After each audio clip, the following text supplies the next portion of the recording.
wherever you are and whatever time you're listening to this. Good morning, good afternoon, and good evening. This is the Market Color Podcast, where we keep you posted on the latest developments in the financial markets with a view to helping you make informed investment decisions. And we do that by first giving you a broad overview of the global markets so as to give you a big picture perspective of the global economy. This is then followed by the Kenyan segment, where we review the performance of the domestic markets with a view to covering all the major asset classes. And finally, we wrap up the podcast by addressing the topical issue for that week so as to bring you up to speed with the latest financial headlines. Ladies and gentlemen, this here is episode number 176, and in this episode we're reviewing the performance of the financial markets during the 36th week of 2025, and that is from Monday the 1st to Friday the 5th of September.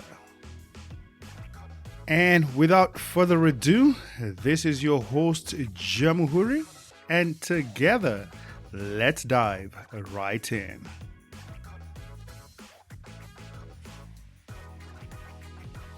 We kick it off in the United States, where job creation slowed down dramatically in August, adding to signs that the labor market was weakening and keeping the Federal Reserve on track for a widely anticipated rate cut this month.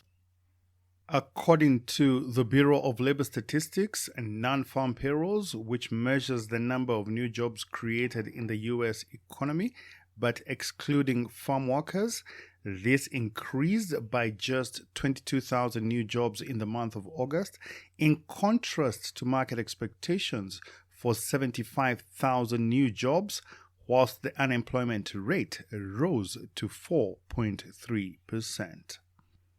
The jobs report showed a significant slowdown from the 79,000 jobs created in July, which was also revised up by a further 6,000 jobs. However, the revised data for June showed a net loss of 13,000 jobs after the previous estimate was also reduced by 27,000 jobs. You may recall that after July's jobs report came out, President Trump fired the commissioner of the Bureau of Labor Statistics, ostensibly because the report came out not only weaker than expected, but also with dramatic reductions for the previous month's data. According to the CME's FedWatch tool, traders in the futures markets have raised the probability for a 25 basis point rate cut in September to 100% and have even gone further and are now pricing in about a 12% chance for a larger cut of 50 basis points. Over to the Eurozone, where according to the latest flash data from Eurostat, inflation in the Eurozone came out hotter than expected at 2.1% in the month of August, which was higher than the consensus forecast that had expected inflation to remain unchanged at July's rate of 2% flat.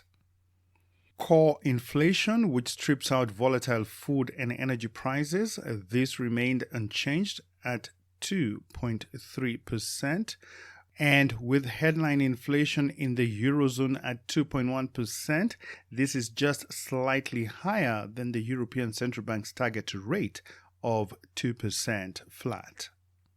According to a majority of economists polled by Reuters, the central bank is widely expected to maintain its current monetary stance during its next policy meeting this coming week on the 11th of September.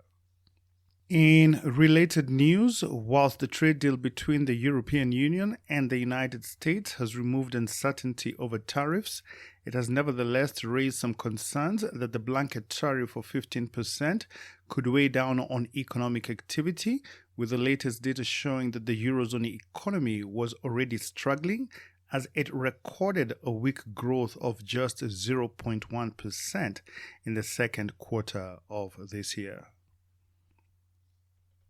On Wall Street this past week, stocks closed lower on Friday after a weaker than expected jobs report pointed to a slowdown in the U.S. economy, even with increased expectations that the Federal Reserve would cut interest rates this month.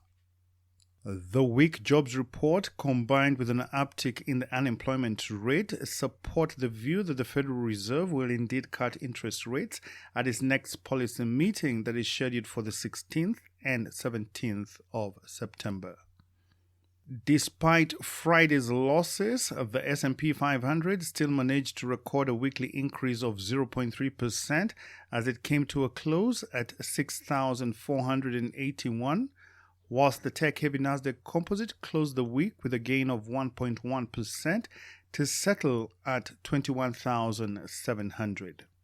But in contrast to the other indices, the Dow Jones Industrial Average recorded a weekly loss of 0.3% before coming to a close at 45,400. In the government bond market, Treasury yields fell on Friday after the U.S. jobs report for August showed a weaker than expected growth in the number of jobs created and a slight uptick in the unemployment rate. The labor market continues to show signs of weakness as businesses hold back on hiring due to uncertainty around the direction of inflation, tariffs, and the strength of the U.S. economy.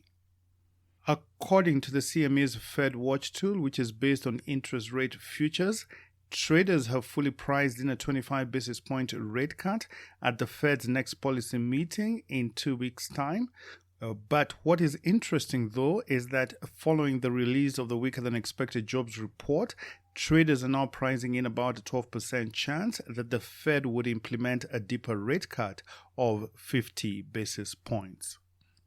In response, the rate on the benchmark 10-year Treasury bond declined by more than 8 basis points to 4.09%, whilst the rate on the shorter-dated 2-year Treasury note was lower by more than 6 basis points as it came to a close at a 5-month low of 3.52%.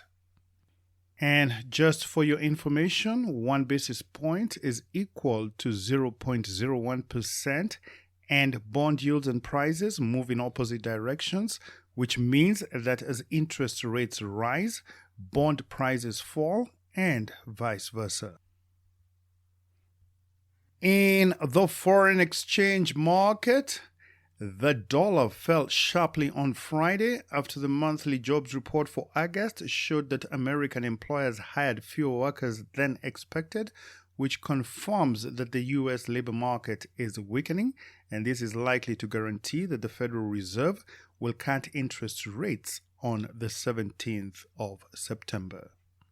Following the release of the jobs data, the dollar fell across the board on Friday but was on track for the second straight week of gains, with the dollar weakening by 0.7% against the Japanese yen to trade at 147.44 and was on track for the fourth consecutive week of losses against the Swiss franc as it dropped by 0.9% to trade at 0.7983. And meanwhile, the euro was poised for a weekly gain against the greenback as it appreciated by 0.5% and was last seen hovering at around 1.1716. In summary, the dollar index, which measures the value of the dollar against a basket of 6 other major currencies, this fell by 0.23% during the week before eventually settling at a reading of 97.76.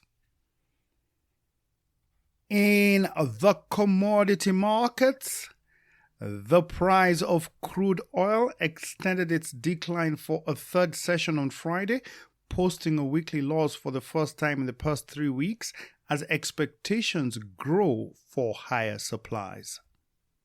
On Wednesday, Reuters reported that 8 members of the Organization of Petroleum Exporting Countries and its allies, better known as OPEC+, were considering raising production further in order to regain market share.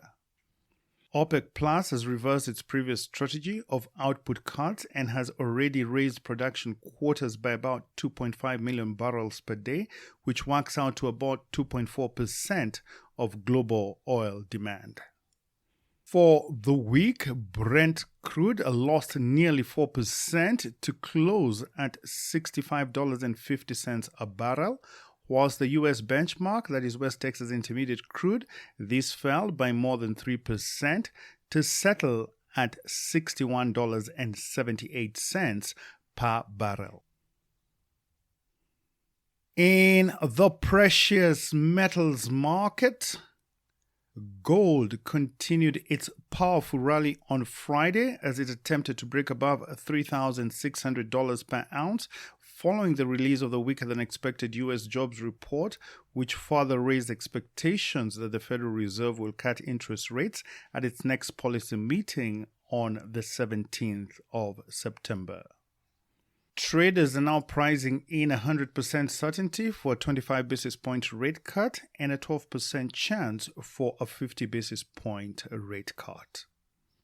The price of gold rose by 27% in 2024 and has risen by 37% so far this year, mainly driven by a weaker US dollar, in addition to the prospect of lower interest rates, and further supported by central bank purchases across the globe, given the wider geopolitical and economic uncertainty. The price of spot gold was on track for its strongest weekly gain in nearly 4 months as it rose by 1.4% to close the week at $3,596 per ounce. We now change scene to the Kenyan financial markets, and we start by looking at the domestic foreign exchange market, where during the past week the shilling remained fixed versus the US dollar, and according to data from the Central Bank of Kenya, the official exchange rate for the dollar was quoted at 129.24, which is the 5th week in a row that this rate has been at this exact same level. Meanwhile, the sterling pound was priced at 173.57 and the euro was valued at 150.62. And on the regional front, one Kenyan shilling was changing hands for 27.26 Ugandan shillings and 19.31 Tanzanian shillings, and to the Rwandese franc, it was posted at 11.21. Even though the central bank operates a floating exchange rate policy, the dollar-shilling exchange rate has been stuck at between 129 to 130 shillings over the past 2 years and now appears to be operating like a fixed exchange rate. Given this previous price action and barring any external shocks to the domestic economy, we expect the shilling to remain range-bound in the short term.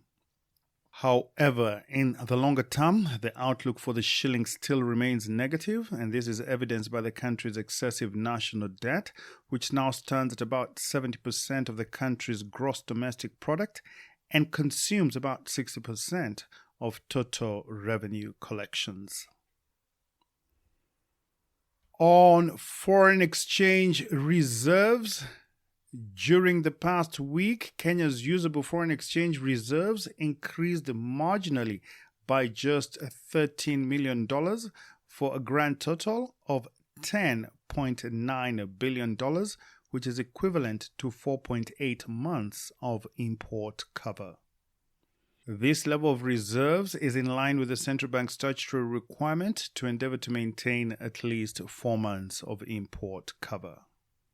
However, despite this fact, Kenya's foreign exchange reserves remain under intense pressure, and this is partly due to the persistent current account deficit, where imports perpetually exceed exports, and is further exacerbated by our ever-increasing external debt repayments that have pushed the country to the precipice of a sovereign debt default. In the money markets, during the past week, the interbank market was sufficiently liquid and remained well-funded with the support of the central bank through open market operations. For your information, open market operations refers to the purchase and sale of government securities by the central bank in order to regulate money supply and interest rates in the interbank market. The Kenya shilling overnight interbank average, which is the rate that banks use to lend to each other and is now the new reference rate for all lending transactions by commercial banks, this declined from 9.58% the previous week down to 9.48%, which is in line with the revised central bank rate at 9.50%. Meanwhile, the excess reserves held by commercial banks in relation to the cash reserve ratio of 3.25%, these reserves stood at 24.3 billion shillings. For your information, the cash reserve ratio is a statutory requirement that specifies the percentage of total customer deposits that commercial banks are required to hold with the central bank for liquidity management. In the government securities market, the weekly Treasury bill auction was held on Thursday, the 4th of September, and the central bank received bids totaling to 33.8 billion shillings against an advertised amount of 24 billion shillings, representing a performance rate of about 141%. The central bank ended up accepting 29.5 billion shillings, and the results of the auction were as follows. The 91-day rate dipped by 1.3 basis points to settle at 7.98%, whilst the 182-day rate declined by 1.6 basis points to close at 8.03%, and the 364-day rate surprisingly ticked up by 1 basis point to average out at 9.57%. In the primary bond market, the auction for the reopened 30-year Treasury bond was held on Wednesday, the 3rd of September, and the central bank received bids totaling to 8 billion shillings against an advertised amount of 20 billion shillings, representing a dismal performance of just 40%, and the results of the auction were as follows. For this 30-year bond, which was initially issued in 2011 and now has 15.5 years left to maturity, with the bond maturing in January 2041, the central bank accepted a paltry 2.3 billion shillings at a weighted average rate of 13.96% compared to the bond's coupon rate at 12% flat. Up next is our topical issue, and this week we're looking at foreign investor activity at the Nairobi Securities Exchange. Foreign investors were net purchasers of stock at the Nairobi Securities Exchange in the month of August, with a net inflow position of 1.6 billion shillings, which was a 4-year high. With foreign investors having been net sellers for most months since 2019, data from stock brokerage firms showed that the net purchases in August was the second highest so far this year. Foreign investors had largely stayed out of emerging markets over concerns about a global economic slowdown, driven by the implementation of trade tariffs by the United States in April this year. Analysts have attributed the increased inflows from foreign investors to a reduction in uncertainty, especially after the International Monetary Fund provided a positive outlook showing that global economic growth will be stronger than expected this year, despite the introduction of trade tariffs. The Federal Reserve is also widely expected to resume cutting interest rates at its September policy meeting in order to prop up the U.S. economy, which appears to be slowing down, as evidenced by the latest jobs report for August, which came out much weaker than expected. The easing of monetary policy by the Fed is likely to drive investors away from the safe but lower-yielding U.S. Treasury bonds into riskier but higher-yielding assets like equities, especially in emerging market countries like Kenya. The renewed interest in stocks listed at the Nairobi Securities Exchange has been largely concentrated on large-cap stocks in the banking sector, in addition to companies like Safaricom and East African Breweries, which have a consistent track record in dividend payments. And in related news, the price of the Absa New Gold Exchange Traded Fund, which tracks the price of gold, hit a new all-time high of 4,265 shillings per unit, and this was in tandem with the price of spot gold, which also hit an all-time high that was just shy of $3,600 per ounce. The valuation of the Gold Exchange Traded Fund has increased by about 35% so far this year, which is pretty much in line with the price of spot gold, which has increased by 37%. The pricing of the Absa New Gold ETF is based on the real-time price of gold in the international markets and is expressed in dollars but is translated into Kenya shillings for the ease of domestic transactions and reporting purposes. And just for your information, 100 units of the Gold Exchange Traded Fund corresponds to 1 troy ounce of gold, which is the standard trading unit and is equivalent to about 31 grams of gold.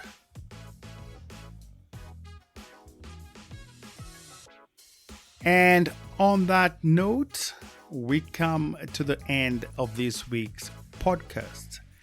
Thank you for listening to the Market Color podcast, and I hope that you found it to be useful and informative. And if so, please share it with your family and friends and also help to keep them informed of the latest developments in the financial markets. Please also consider becoming an active subscriber with a minimum monthly contribution of just $10. And for more information on how to become an active subscriber, please check out our support link at buzzsprout.com/1999543/support. And as always, your support is very much appreciated. For your information, the Market Color podcast is hosted by Buzzsprout and is also available on all the major hosting directories, that is Apple Podcasts, Spotify, and Amazon Music. And if you have any ideas or feedback on how we can improve this podcast, please feel free to reach me on the following email address, that is jamhuri@gmail.com, Jamhuri spelled JAMUHURI. Once again, thank you for your continued support, and I look forward to interacting with you again next week.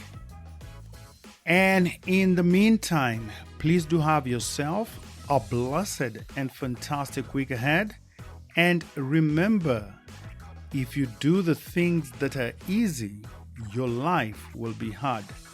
But if you do the things that are hard, then your life will be easy.